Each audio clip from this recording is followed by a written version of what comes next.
Hello, everybody. Welcome to the Social Security Open Forum sponsored by the National Social Security Association. I'm your co-host, Mark Heiner, in my yellow shirt. Jim Blair, and I'm in Cincinnati. Jim Blair is in Tennessee today in his blue shirt. Hello, Jim. Good morning. I am watching the Western Southern tennis tournament. It's going on nowadays. And this is probably going to be the last year that we have the tennis tournament in Cincinnati, because it was bought by somebody out of North Carolina about a year ago. And they built Charlotte. Yeah. Who said that? Yeah. It seems like it will be. Nothing official yet, but I'm not counting on it to stay in Cincinnati unless I can come up with $400 million to buy it back. Well, the Queen City stole it from the Queen City. What do you mean by that, Joe? Well, Cincinnati's the Queen City. True. Yeah, Charlotte's the Queen City. Fine. So the Queen City stole it from the Queen City. No problem. Okay. So anyway, Elena, did you want to chime in there? Yeah, I just wanted to say hello. Okay. Hello. Okay. I'm still admitting people as they go along. Somebody sent me an email. Let me see. See. I'll just have to send them the web thing. Oh, well. Anyway, thanks so much for being here today. Appreciate it. It's an overcast day in Cincinnati, Ohio, and I am expecting some blue skies sometime down the road. So with that being said, let's kind of get things going. You can raise your hand to ask us a question, or I just kind of go through my Hollywood squares. So I'll start out with Paul. Hello, good morning, Paul. Good to see you again. Everyone should be on mute. Go ahead, Paul. Okay. All right. There Good. We're back on the air there. Fine. Yes. Things are fine. Appreciate doing good. You talk about your weather. It's hot down here in Houston. In fact, it's been for 90 days. So I think it's a precursor to where I'm going to end up in the afterlife. So it's just a good practice for the heat. No problem. That's Paul, all. I can't see you ending up over there in the afterlife. Unless they play baseball down there. All right, then I'll be there. Definitely so. No, I don't have any real questions or anything like that to come on through. So maybe Okay. one of our other colleagues may have something of importance. So I Okay. will succeed my time here. Thanks, Yeah. Paul. Okay. Let's go to Mike. Hi, Mike. You have a thumb over your camera. You're on mute, Mike.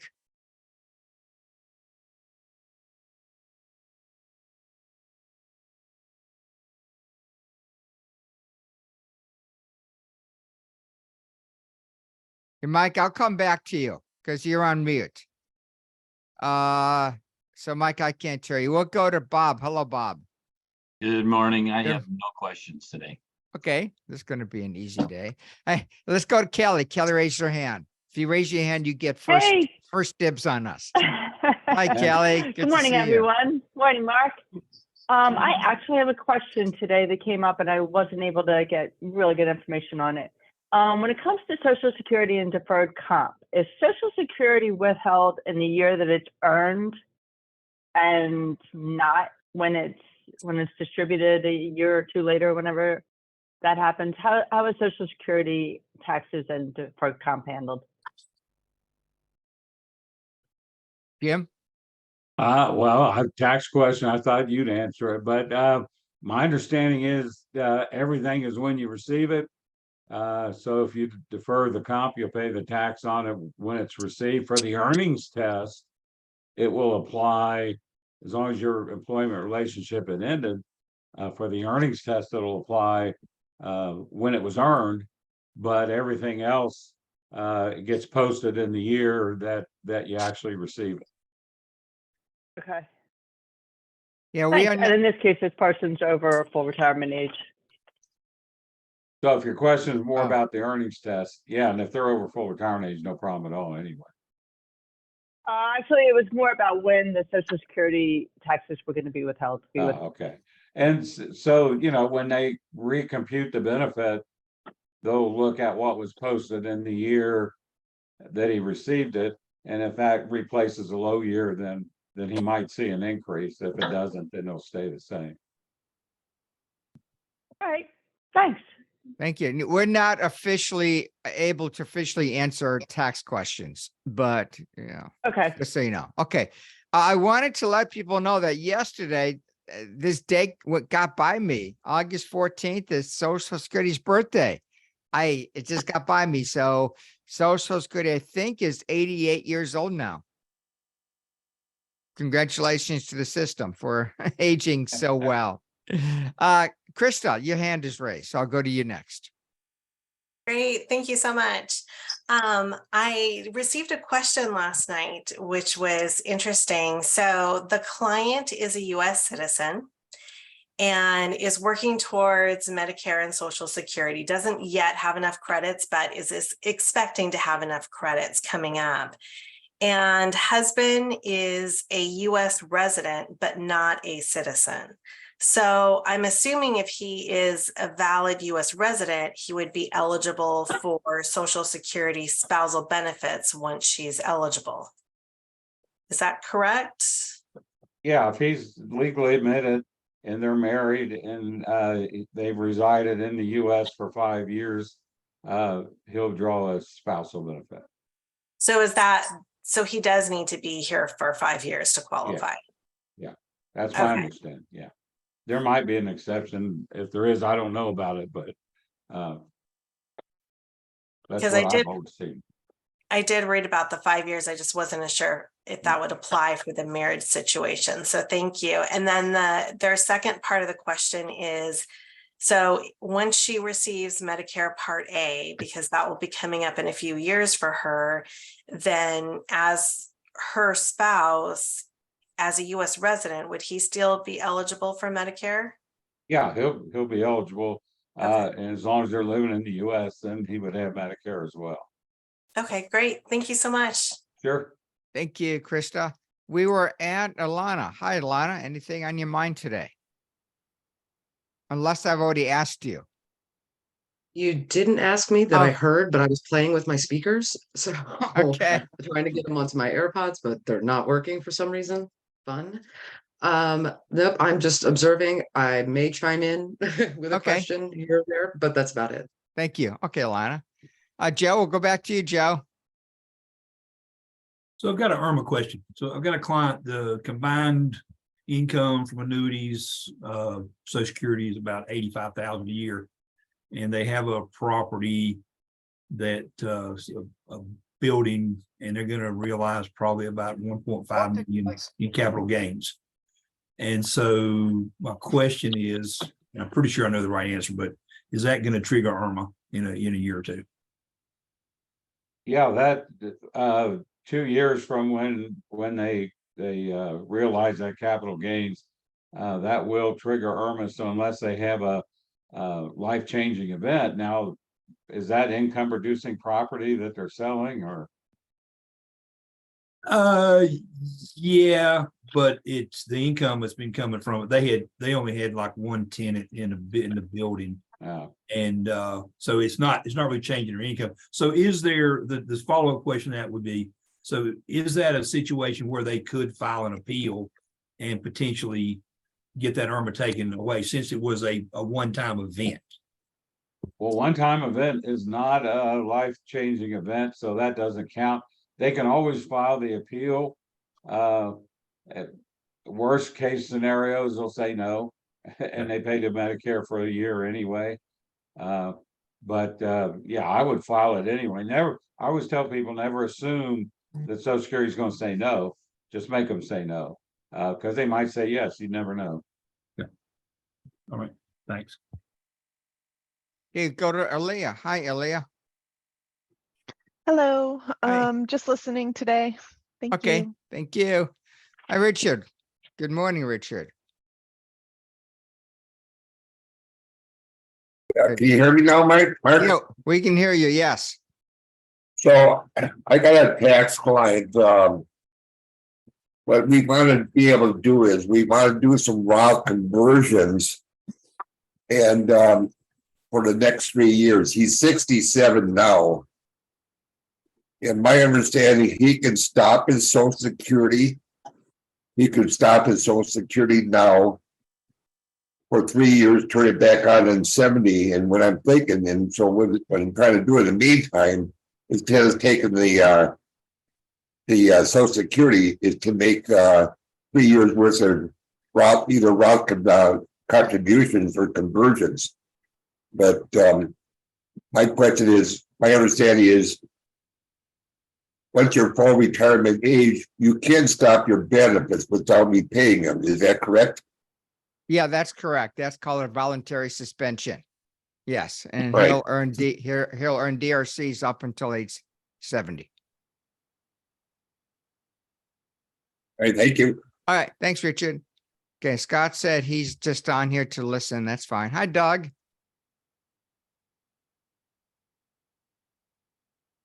Hey, good morning, Mark. And I'm just passing through today with a set of ears. So Okay. I'm just like everybody else. Thank you. That's great. Thanks, Doug. Appreciate it. Kelly, you've asked us a question already. Okay, let's go to John. Hello, John. Hey, John, you look at California, aren't you? California, That's what I thought. Yes. up early. Yes, morning. you are. And what's on So- your mind today? When somebody's taking their income full retirement age, is it based on the household income or the individual income? It's all individualized, but what are you talking about? Taxes or what? Yeah, so before they get the Oh, you earning- talk about the earnings test. It's individual income. and that's do you know, is it 20,000, 20 something? 21,240 up and through age 65, more or less. So a wife can make 100,000, he can make under 21,000 and still get full And get his retirement. benefits, How correct? y'all doing today? All right. Okay, everyone should mute themselves. Okay. Anything else, John? I will have one later on. Okay. Fine, thank you. Raise your question if you'd like to kind of step to the front of the line. Chris, do you want to ask us a question, Chris? I know you're kind of moving around there. There you go, Chris. Unmute yourself, please. Okay, I go do. for it. And I probably couldn't remember this in class, but Can't hear you too well. Can you speak up, please? yes, I was saying I couldn't remember this from class, but if a spouse takes their spousal Social Security benefit and the other person, the other spouse, took theirs early, but they died. So there is a minimum amount instead of the amount that they would have gotten. I think it's 82% or 82.5%. Is that correct? It depends on the survivor's age when the individual passed away.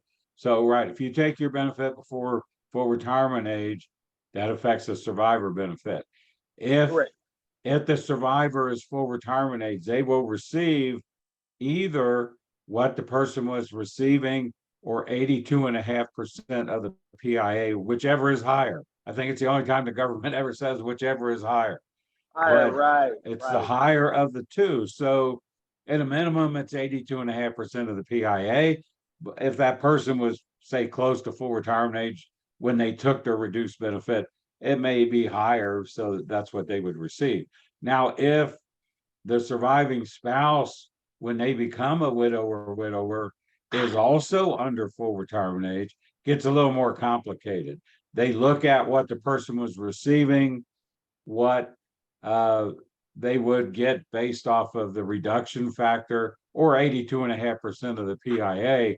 And it's either going to be the lower of the three or the middle of the three. So it's a little more complicated in that situation. Okay, thank you. Sure. Thanks, Chris. Hi, Lane. Hello to you. Good morning. You know, I had a few questions written down in my office, and I'm at home because it's early here on the West Coast, but so I can't remember my questions. One question for clarity would be, as far as like the earnings limit goes, and when someone claims early and is working, if they do retire mid-year, let's say half the year they've had a high income, they retire, the earnings limit is based on a monthly from that point forward, correct? So it's not the calendar year. Well, the default lane is the calendar year. That's the default. If you exceed 21,240, then you can look at the monthly test, which is 1770 per month while you're receiving a Social Security benefit. As long as your income per month does not exceed 1770, you will not lose any benefits.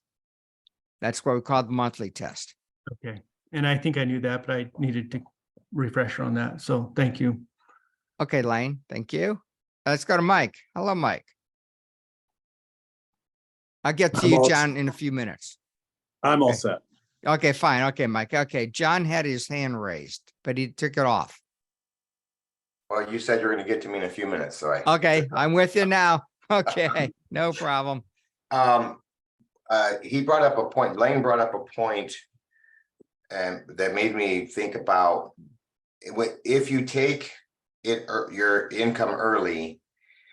And it is over the limit of 1770 or 21,240. I thought I remember hearing you say that in some way it's going to be given back. Mhm. And Yeah. I couldn't remember if when it's given back, you said that basically kind of retro that money at your FRA. Is that a lifetime give back? How does It's that? not a retro, though. At your full retirement age, Social Security will adjust your benefits. They'll give you what we call credit months. So instead of reducing your benefits by, let's say, 24 months, maybe they'll just reduce it by 20 months. And so you get more money beginning at full retirement age for the rest of your life. And if a surviving spouse is going to collect off you when you're gone, they'll get that higher benefit also. But no retro. It Well, it's not begins. retro, but you Yeah. kind of explained it as if you took it retro, they're giving you that amount of money you had a built up account. That now they're giving you the money that had you taken it. I don't remember how you explained it, but somehow it added up to as if they were giving you the benefit early. Hey, Jim, I'll let you answer the question. I'm getting confused. I'm sorry. That's okay. I get confused easily. Yeah, basically what they do is they just change the reduction factor applied to the PIA to discount the months that you didn't receive a full benefit check.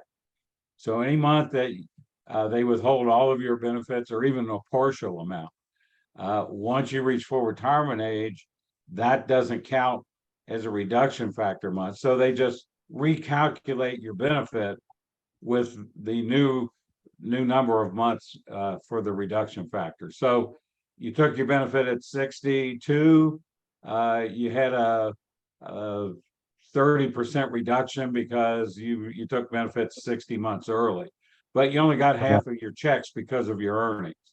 So they would say, okay, from 62 to 67, we reduced you for 60 months, but you only received 30 checks. We'll change the reduction from 60 to 30. And now instead of you seeing a reduction of 30%, it's more like 15%. I hope that makes sense to you. So if somebody is taking it early and they have a wage that, goes up and down and is kind of on the teetering, are they really losing anything? Depends on how long you live. Well, if you died at 67 in 1 month, yeah, you still lost some money. But no, it's I mean, you don't.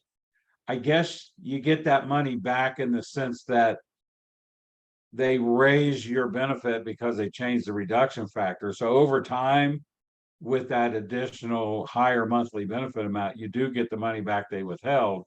And maybe you'll get more because if you live long enough, it is a lifetime increase.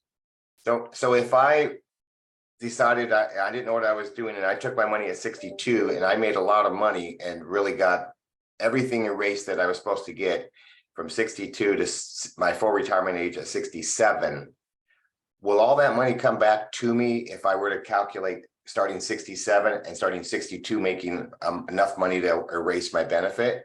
Yeah, what would happen is at 67, you'd end up getting 100% of your PIA because there is no reduction in that scenario. Yeah, so I'm trying to figure out what's the what's the negative of taking early, even if you're working and making money? Well, if there's going to be some reduction unless your earnings are high enough to completely wipe out your benefit. And so it's, if you don't want any kind of reduction, then it makes sense to wait. If you don't mind that there's a reduction, you're not worried about the survivor benefit being a little bit lower, then you could go ahead and take it and collect the few that you take. That was my next question on the survivor. If we both are 62 at the same time and she takes survivor benefits, does she get the same benefit that I do if I completely wipe out any benefit? And at 67, do we both, does that calculate to both? Is that working now? Well, that would, if she then survives you in that scenario, she'd get 100% of your PIA. She'd get exactly what you were receiving, the new amount. Yeah. Somebody asked a question. They just said if something was working now, I'm not sure. So I guess somebody's having some issues. Thank you very much. Yeah, it's kind of a complicated issue, and that's why people end up getting overpaid a lot of times. But yeah, it's a tough one. Let's go to Lane. Hi, Lane. Hey, yeah, so just following up on John's question there. So if we have someone who's in that scenario, they've started early, their income is high, or they exceeds the limit, when the income or when the Social Security benefits are withheld, that's an unpredictable timing, correct? It's just like they're getting this check and then and then I'm assuming it's based off of when they file their tax return before Social Security really knows what their income is, right? And then if it needs to be withheld, they will turn off or skip payments, correct? Well, first they'll ask you for an estimate. How much do you think you're going to earn this year? And they will withhold based on your estimate. So that way they're withholding while you're still working. And you can change your estimate. They know it's just an estimate. It may be too high, it may be too low, and they'll make the adjustment in the following year. So people that said in 2023, I'll earn $31,240, they went over by 10,000. So Social Security would withhold 5,000 of their benefits. In 2024, they're going to then look to see what did you really earn. And if they earn less than 31,240, Social Security owes them some money, they'll pay it back. If they earn more than that, they're going to say, okay, we withheld 5,000, we should have withheld 7,000, you owe us $2,000.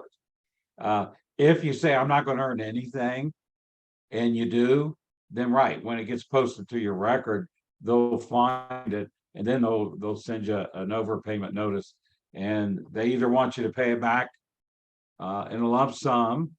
If you don't want to do that, they'll withhold your benefits, or you can even request partial repayment each month of a monthly payment plan.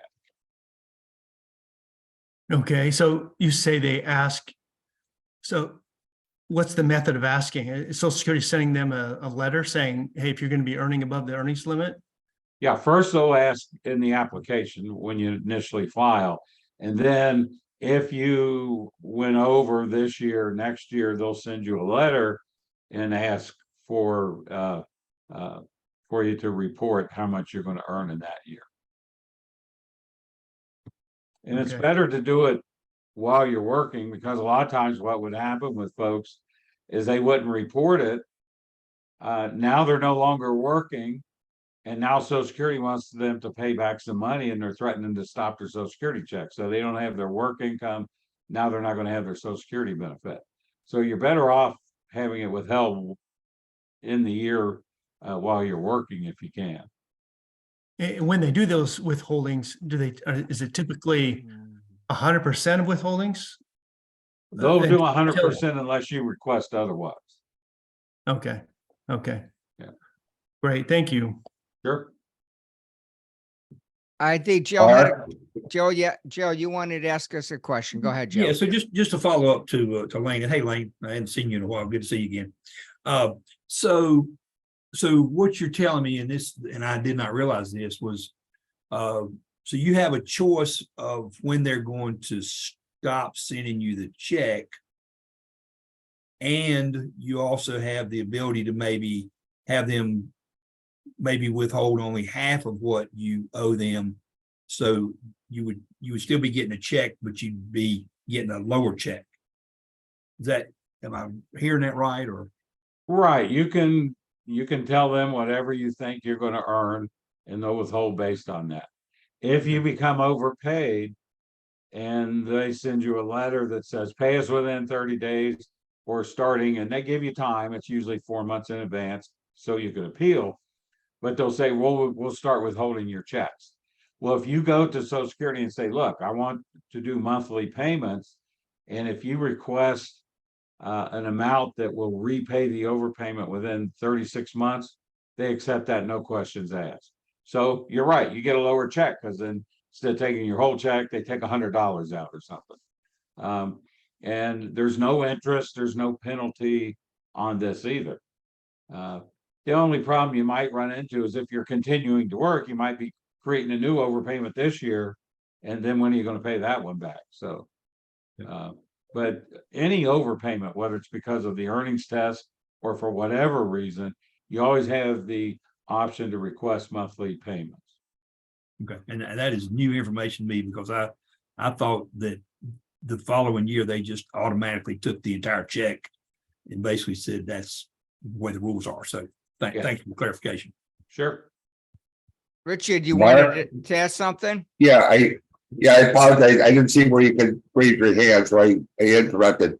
I just want to make a point that my personal opinion. I want to thank Lane and John both for bringing this up because I think it's so critical.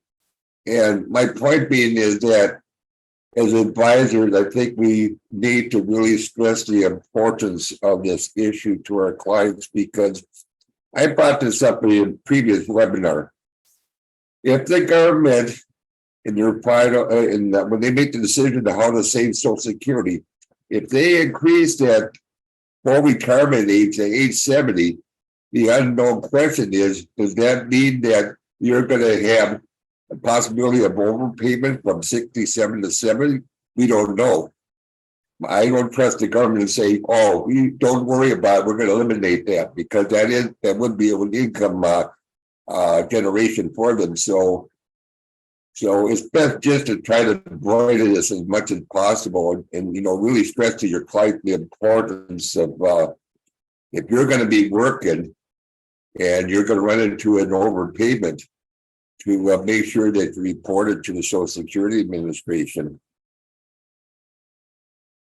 Yeah, it's best to report it early rather than later.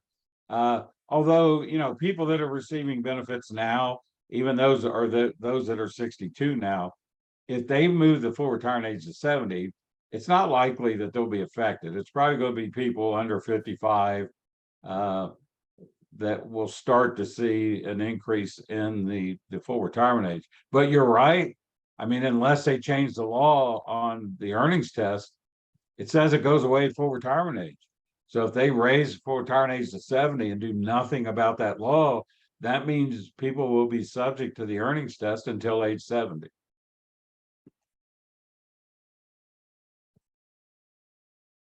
Are we okay to move on, Richard? Okay, let's go to Mark. Hi, Mark.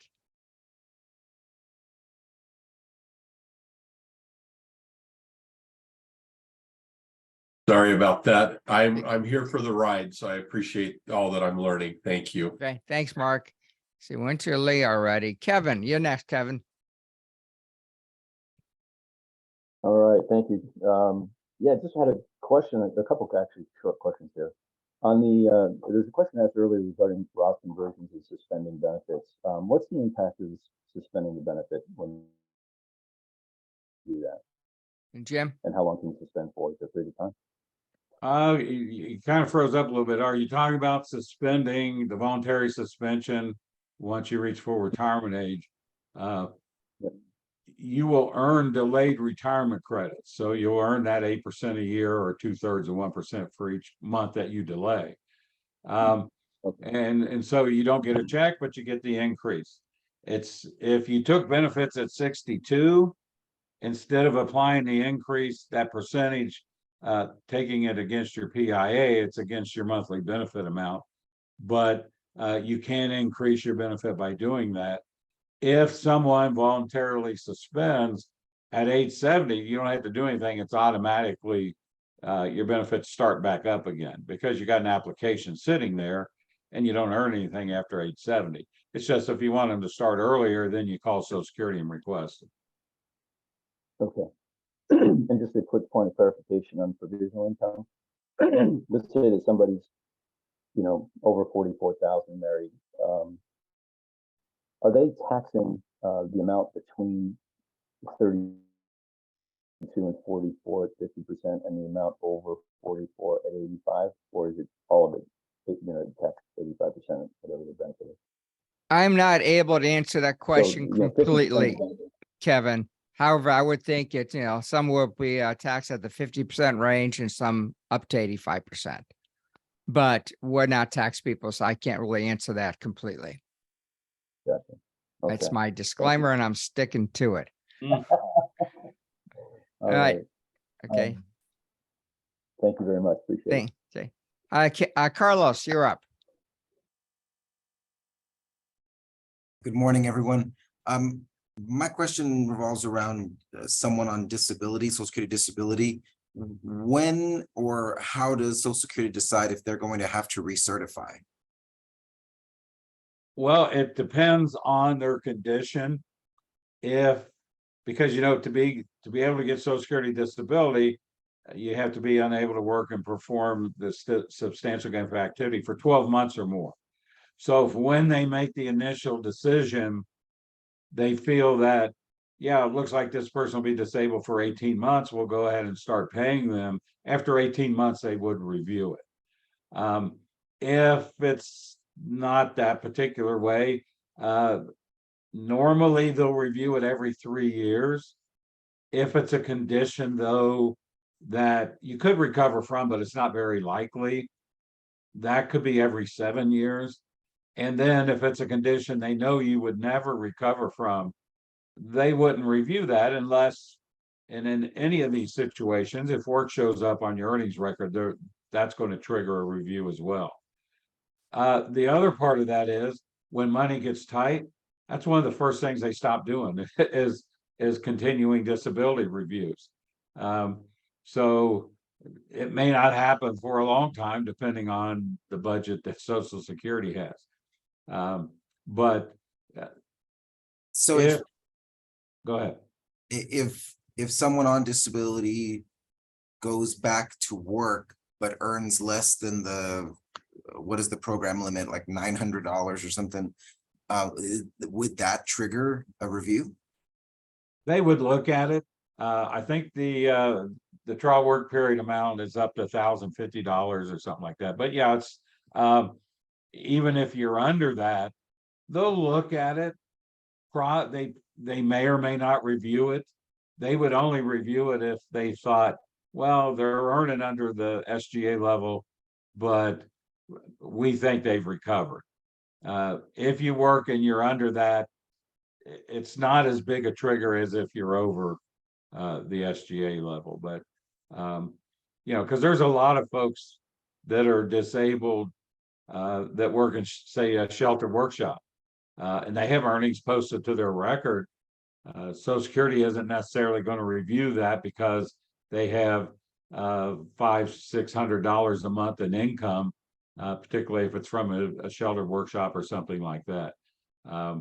So it's possible anytime Social Security might think that the person has recovered or they're no longer disabled, working or not, they can do a review.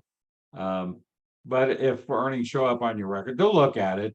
Somebody in the office, they may even talk to the person, but it doesn't automatically trigger a review. Okay, thank you. Yeah, I know, clear as mud, right? Yeah. Thanks, Carlos. Disability is a tough one. Michael, you're up.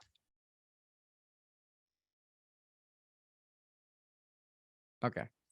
Let's see. We did Elena, Chris, Krista, Elizabeth. Hi, Elizabeth. Hi, I'm just listening. Thank you. Okay, thanks. Steve, you're next. Good morning. Morning. But my question has to do with the sort of the upper limit of a benefit amount. I have a client who was posed the question and asked why he wasn't getting the maximum amount. This is a person who's an attorney, a big law firm, big income his whole career. He had over 40 years paying in well above the upper limit that you stop paying tax on. And so I think it was like 43 years. And so he's wondering why he's in a age cohort, was born in 51. I guess their benefit amount set in 60 in 2011. And he claimed in 2021 when he was 70. And he's receiving about $60 less than the maximum benefit for that year. This year, it's like $44.84 for that particular cohort. And there's a table and a link to it. And Social Security publishes every year that shows that for your 62, 65, 66, 67, and age 70, adjusted for inflation and the PIA and all that. And so he's wondering why he was, if he paid in well over 40 years, and every year was way above the limit, why he wasn't getting the maximum amount. He's about $60 short. It's about $700 a year.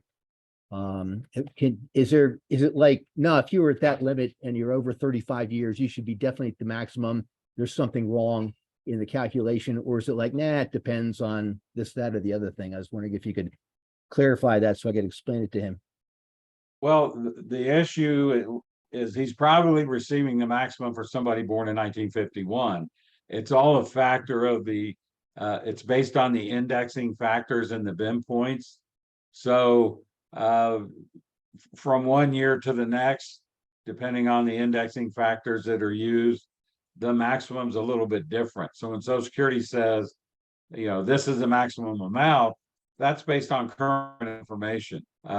So it has to do with how they computed his inflation factors, the indexing factors. And it does make a little bit of a difference. It's not a huge amount, but like I say, I'm still $60 is $60, but it's all a function of the indexing factors and BIM points. They're in place for the year he turned 62. That's what they're using even today, even if he were still working. So they would use those and then apply all the cost of living adjustments that occurred since he was 62. But it's all based on those factors. Yeah, but so you're saying if he had, in his case, it's like 43 years paying over the maximum, he should be getting the maximum potential amount for someone born in 1951. Right. And claiming in 2021 when he was 70. Because he isn't. He's actually, for that year is 44.84. Someone who reached 70 in 2023, it's 45.55 or 45.54. It's a little higher. But he's not getting that 44.84 that's the maximum for that birth cohort. So that's, and you're saying he probably should be. There may be an error in the calculation. I think his calculation's probably right. Is he still working? No, he retired about 2 years ago or 3 years ago when he was 68 or 69. Okay, so there'll be a difference too, because he's not paying in, and they're not, when they say this is the maximum earning or the maximum benefit, that's based on wages through 2022. Okay. So that would factor in some as well. So it would be more than just 35 years, but they would be calculating it, assuming he worked at the maximum from 22 to age 70. Well, they'll use as high as 35 years. That's all they're going to use in the computation. Yeah. But he doesn't have the 147,000 factored in. That was the maximum in 2022. Yeah. So that's going to cause it to be a little bit less too. Okay. Thank Thank you. Sure.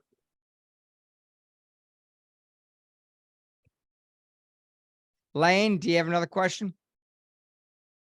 I do. So, yeah, so I'm always a little unsure when it comes to someone who's on receiving disability income, say they've been receiving it for years, and then they reach age 62.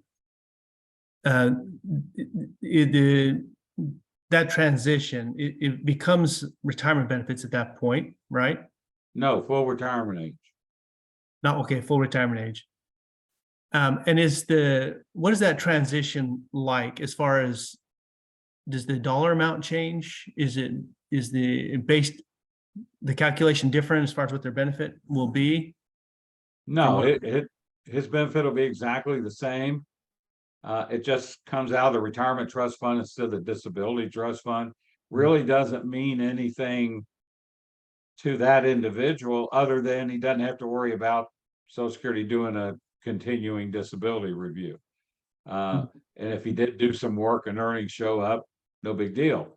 The reason it doesn't happen at 62 is because if they convert it into retirement at 62, then they're going to reduce him for age.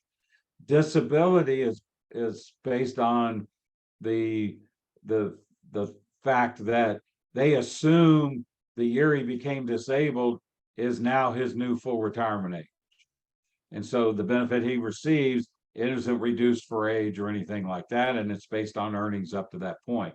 So when he reaches full retirement age for retirement, it just switches to the retirement trust fund instead of disability trust fund.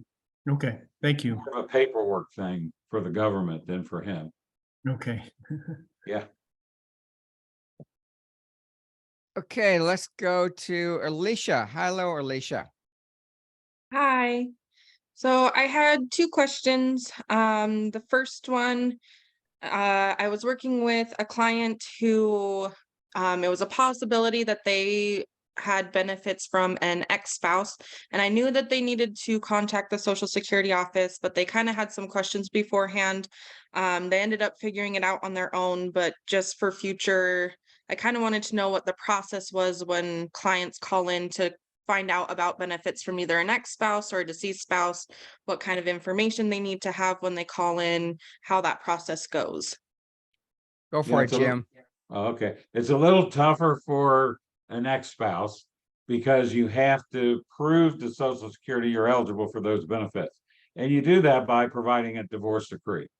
If the divorce decree shows the date of marriage on it and it's more than 10 years, that's all you need.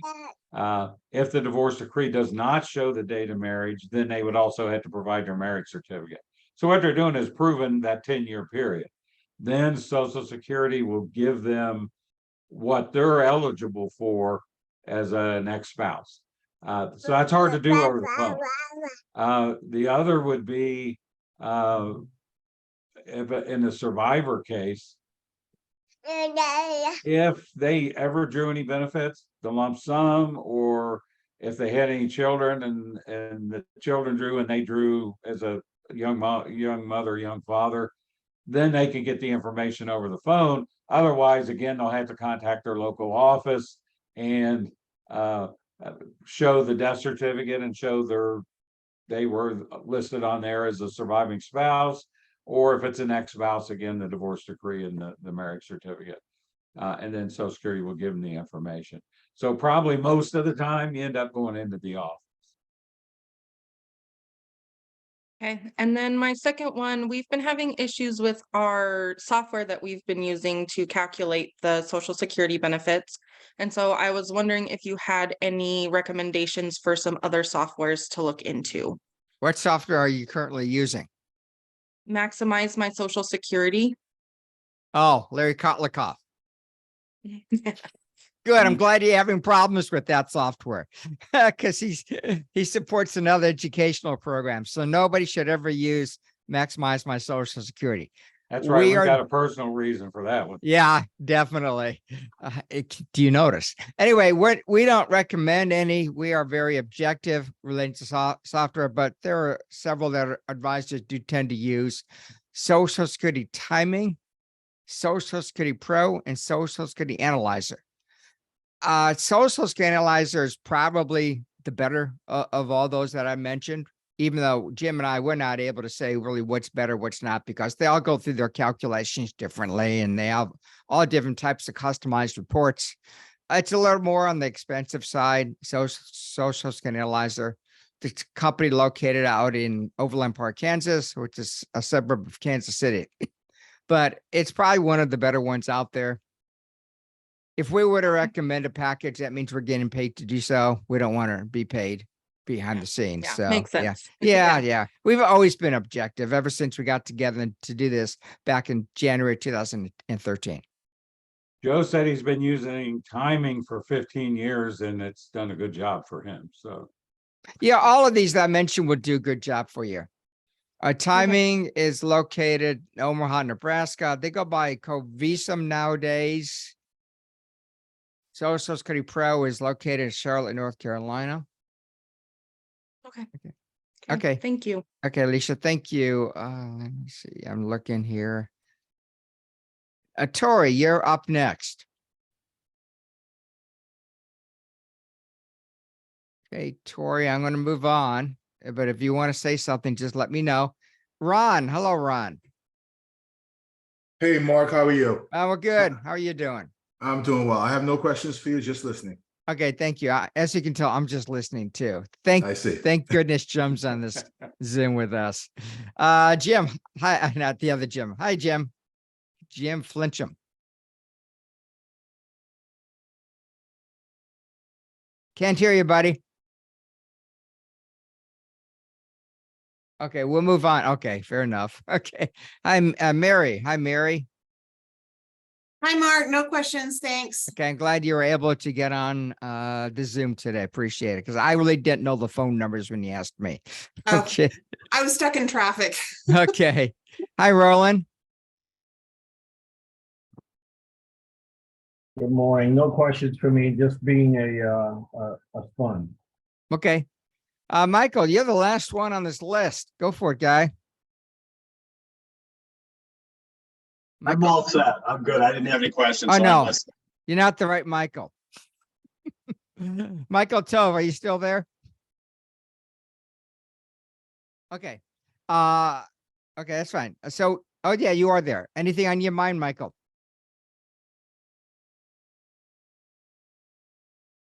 I'm not hearing these people, Jim. Are you? no, Okay. Okay, thought I was having issues. Okay, Michael, we can't hear you. Jim, let's go ahead and award the gift cards. So go ahead, pick a number from 1 to 25. let's go with 10 and 19. Okay, so the winners are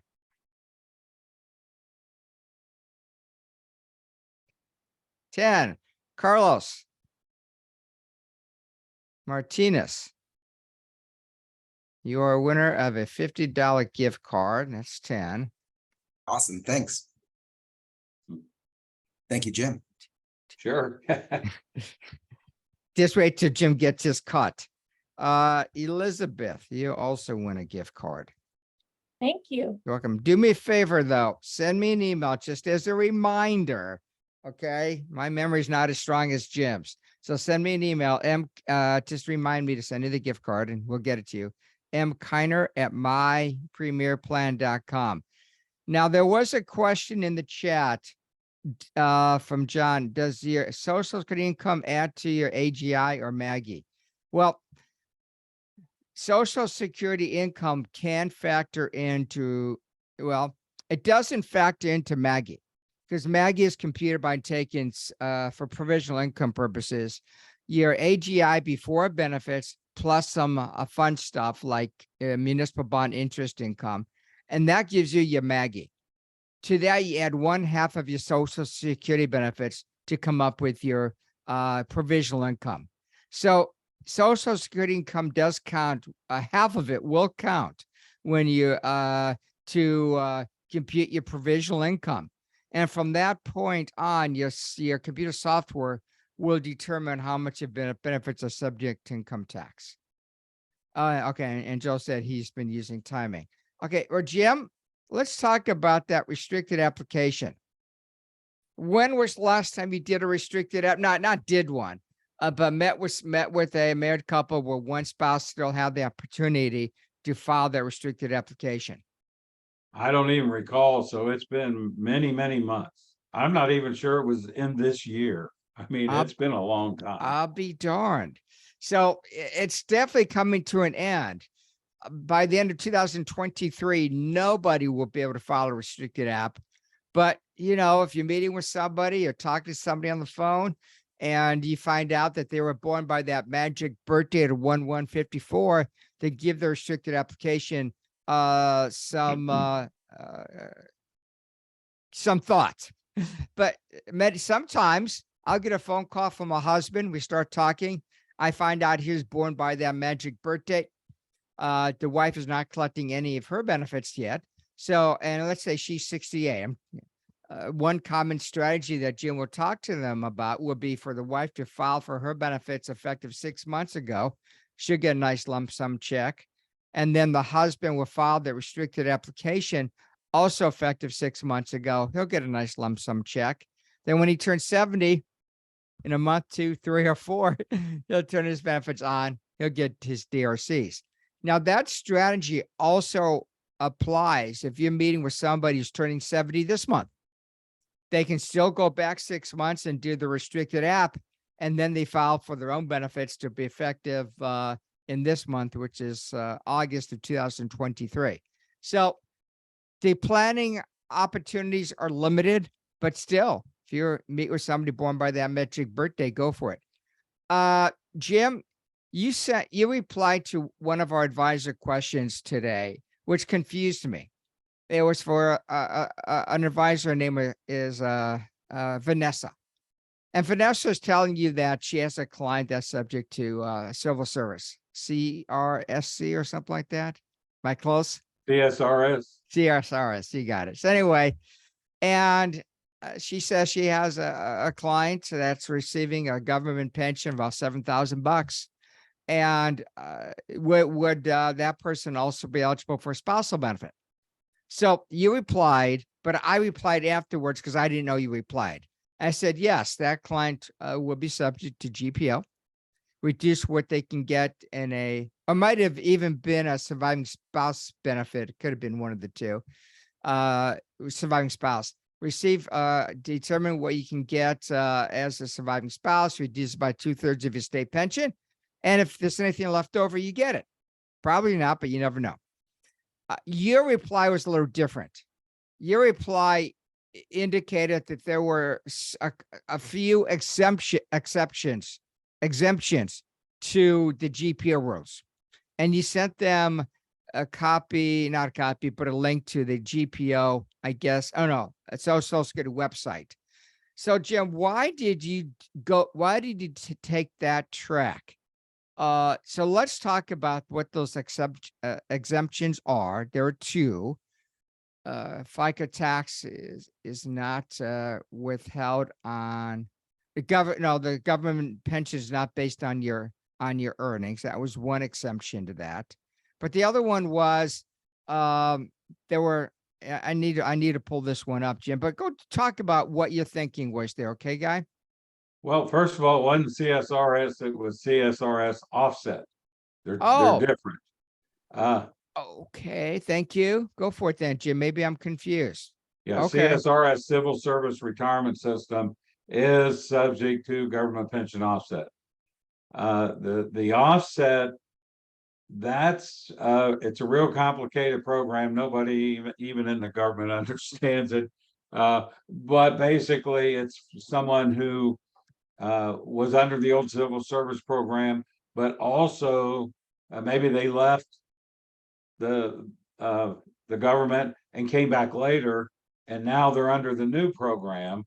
They'll call that offset. So some of their pensions based off of civil service, some of them it's based off of their Social Security, the earnings they have where they paid Social Security tax. So if they have 60 months or more where they paid of earnings where they paid the Social Security tax, then GPO doesn't apply. But it's for those folks with civil service offset benefits, not just civil service. So the 5-year rule applies if you're eligible, if you're subject to GPL, you can get away if you meet the 5-year rule and those, according to Jim, according to what you put down here, exemptions to GPO, your government pension is not based on your earnings, and your civil service pension. So you filed for and were entitled to a spouse, widow, or widower benefits before 2004. So that, Jim, that's a long time ago. That's 20 years ago. Do you think anybody would be eligible to be exempt from GPO based on that provision? Probably not that provision, or it's getting close. There may be a few. Yeah. But not likely. Okay. So again, explain that offset again, please. Yeah, 'Cause I'm not so- sure I understand it yet. So part of your pension is based off of civil service. Part of Oh. it's based off of where you had the same job basically, but you paid Social Security tax on your earnings. Yeah. And so they're not going to, if you have 5 years or more of the Social Security covered earnings, Oh, then you're not subject to the government pension offset. So it just Okay. depends on the situation. got it. Okay. Yeah, I better go back and I posted this question and answer to LinkedIn. And I don't think I did a good job, so I'd better Yeah. go back and change it. Okay. Only a few minutes ago, Jim, what's on your mind? What type of questions you've been answering? A lot of questions about foreign pensions lately, it seems like, are they subject to windfall? Are they subject to government pension offset? Generally foreign pensions, if you get a pension from, say, Canada, and you get a US Social Security pension, you're going to be subject to windfall. These foreign pensions, though, are not subject to government pension offset. If you're going to receive a US pension and part of it, and it's increased because you had some work in Canada, but not enough to be eligible on their system, then WEP is not going to apply. Or vice versa. A lot of times the Canadian pension will use some of the Social Security earnings if you didn't have much, you didn't earn your 40 credits down here. So we've been getting a lot of questions about that. Some questions about spousal benefits for folks who are not US citizens and what they're eligible for. So those are some tough ones. Okay, we're going to end with the question by John. Go for it, John. Question is, when you can start your benefits online most of the time, I think. When do you have to go into the Social Security office to, Well- what's the red flags, I guess? Well, you never have to go to the Social Security office. You can always apply. You can do it over the phone. But there are three types of benefits you cannot apply for online: children's benefits, surviving spouse benefits, and if you're looking to add the spousal boost to your own benefit. You just need to contact SSA. They'll take your application over the phone, or you can schedule an appointment to go in the office. And so if somebody, my spouse, I have a client whose spouse just passed away, the lower earning income. How does that take place? Jim? Yeah. Well, in that situation, if the lower earner passed away and there's no monthly benefits, they're going to still want to file for the lump sum death benefit. So they'll need to call Social Security. They can make an appointment, and somebody from Social Security will call them and take that application over the phone. So there's Or a they lump could go sum in. benefit. Huh? There's a lump sum benefit. So she just passed away. They've both been receiving their Social Security income. He's going to lose hers. I don't know when. Do they retro that loss? It's effective the month she died. So Yeah, she just died. Yeah, if she died in August, then the check that came in August is still payable. If one comes in September, it'll be returned. So the last payment that individual received would be in August for July.